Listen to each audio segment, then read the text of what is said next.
शाक्य राजवंश की अंतिम महिला बौद्ध भिक्षुनी शाक्य कुमारी नंदा के जीवन की कथा बौद्ध साहित्य में अत्यंत सुंदर और प्रतीकात्मक रूप में वर्णित है। यह कथा मुख्यतः उनके चंद्रमा की रोशनी और बादलों के बीच लुका छिपी के दृश्य से उत्पन्न वैराग्य और बोध की भावना को दर्शाती है। इस कहानी का सारांश यह है कि शाक्य कुमारी नंदा और चंद्रमा की लीला। नंदा महाप्रजापति गौतमी की पुत्र और सिद्धार्थ गौतम बुद्ध की सौतेली बहन थीं। वह अत्यंत रूपवती और सुशोभित युवती थीं, जिन्हें राजसी ऐश्वर्य और सुख समृद्धि प्राप्त हुई थी। एक दिन वह अपने शयन कक्ष में विश्राम कर रही थी। रात का समय था और चंद्रमा आकाश में पूर्णिमा का प्रकाश फैला रहा था। बादलों की लहरों के कारण चंद्रमा की रोशनी कभी दिखाई देती और कभी छुप जाती। यह दृश्य अत्यंत मनोरम और रहस्यमय था। इस दृश्य को देखकर नंदा को एक गहरी अनुभूति हुई।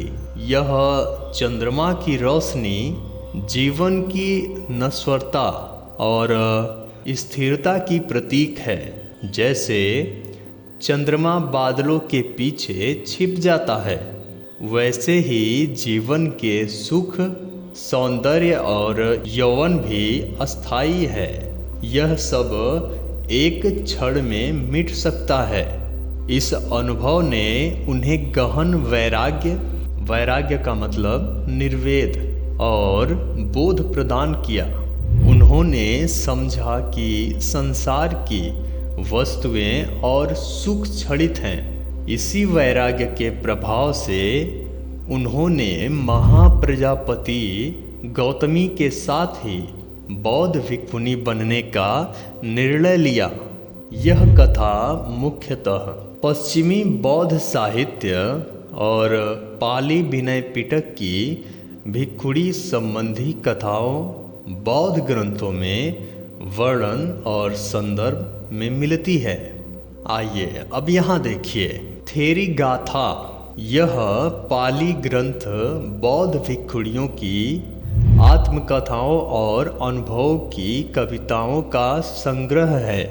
इसमें शाक्य कुमारी नंदा की गाथाएं मिलती हैं, जिनमें वह अपने रूप, यौवन और वैराग्य की अनुभूति को वर्णित करती हैं। दूसरा, आपदान।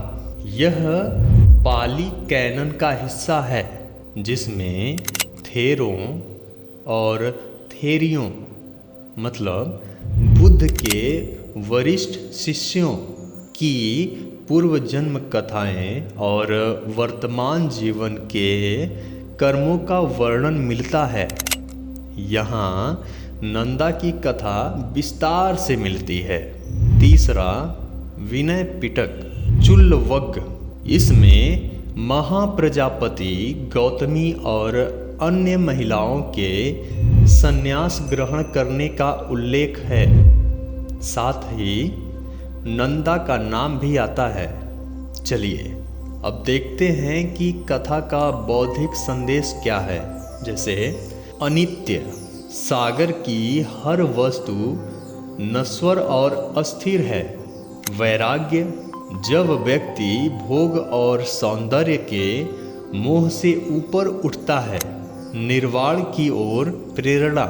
व्यक्तिगत बोध से जीवन परिवर्तन। मेरे मित्रों, आगे बढ़ने से पहले मैं आप लोगों से यह निवेदन करता हूँ कि जो भी मित्र इस चैनल पर नए हों, उनसे हमारा निवेदन है कि इस चैनल को अभी सब्सक्राइब कर लें और इस वीडियो को लाइक करके हमारा उत्साह ज़रूर बढ़ाएं और कमेंट बॉक्स में ज़रूर लिखें कि यह वीडियो आपको कैसा लगा और किस टॉपिक पर आप वीडियो देखना चाहते हैं।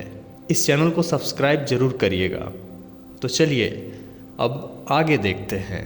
जन्म से मैं हिंदू हूँ, बुद्ध धम्म और संघ की शरण में आने के बाद मैं बौद्ध हूँ और मरूंगा एक जैन मुनि की तरह। भिक्खु जगदीश काश्यप जी ऐसा ही अक्सर कहा करते थे।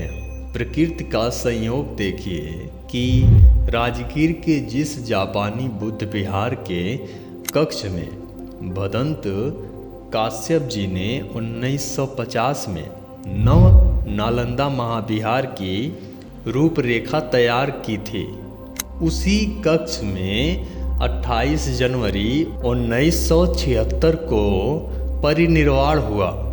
वे आधुनिक युग के महाकाश्यप थे। उन्होंने वैसा ही काम किया जैसे बुद्ध के परिनिर्वाण के बाद महाकाश्यप ने किया था। इतिहास गवाह है कि यदि महाकाश्यप न होते तो बुद्ध के उपदेश संकलित होकर सुरक्षित नहीं रह पाते। जिस तरह उन्होंने राजगीर में पहली संगीति बुलवाकर बुद्ध वचनों को संग्रहित कर उसकी रक्षा की, उसी तरह भिक्खु जगदीश काश्यप जी ने अपनी असाधारण प्रबंधन क्षमता और सूझबूझ से पाली बौद्ध साहित्य और बौद्ध धर्म के प्रचार का महान काम किया। उस काल के 3 रत्न महाकाश्यप, उपाली और आनंद थे। आधुनिक काल में यह काम भिक्खु जगदीश काश्यप, राहुल सांकृत्यायन और भदंत आनंद कौशल्यायन ने किया। पाली, हिंदी, संस्कृत और अंग्रेजी के विद्वान काश्यप जी ने कई बौद्ध अनुयायी देशों से भारत से लुप्त हुए ग्रंथों को उनकी भाषा और लिपियों में त्रिपिटक के कई ग्रंथ को मंगवाया। जब वे नव नालंदा महाविहार के महानिर्देशक थे तब उन्होंने खूब मेहनत कर त्रिपिटक ग्रंथों का वेदनागिरी में अनुवाद किया, जो आज कई खंडों में उपलब्ध है। भदंत काश्यप जी नालंदा में एक देवदूत की तरह आए और धम्मदूत की तरह कई देशों में जाकर धम्म का प्रचार किया। एशियाई बौद्ध देशों में उनका काफ़ी मान सम्मान था। वे जहाँ भी जाते उनको दान में मिले हुए धन का वहीं सदुपयोग कर बौद्ध विहार और भिक्खु भिक्खुणियों के लिए आवास बनवा लेते थे। उन्होंने नव नालंदा यूनिवर्सिटी में जापान, म्यांमार, थाईलैंड, श्रीलंका, चीन, कोरिया आदि कई देशों से विद्वान बुलाकर यहाँ प्रोफेसर नियुक्त किए। नव नालंदा महाविहार में 1955 के दौर में उनको दान में मिली हुई राशि से स्वयं के लिए कक्ष, शिक्षकों के लिए आवास, देश विदेश के अध्ययन कर रहे छात्रों के लिए भव्य छात्रावास और मेडिटेशन भवन अपने पैसे से बनवाया। उन्हें धन व भौतिक चीज़ों से कभी लगाव नहीं रहा। भेंट में मिलने वाली वस्तुओं को भी वे विद्यार्थियों में वितरण कर लेते थे। वे डायबिटीज रोग से पीड़ित थे। अपने जीवन के अंतिम दिनों में पटना में काफ़ी इलाज कराया, लेकिन विश्राम के लिए वे वापस राजगीर के जापानी बौद्ध विहार में आए। यहाँ पर जापानी युवा भिक्षुओं उनकी लंबे समय तक काफ़ी सेवा की। शरीर काफ़ी कमज़ोर हो चुका था। फिर महाथेर काश्यप जी एक जैन मुनि की तरह निराहार रहकर प्राण विसर्जन किए। भारत में बुद्ध वचनों एवं धम्म को पुनर्जीवित करने वाले भदंत जगदीश काश्यप जी को नमन।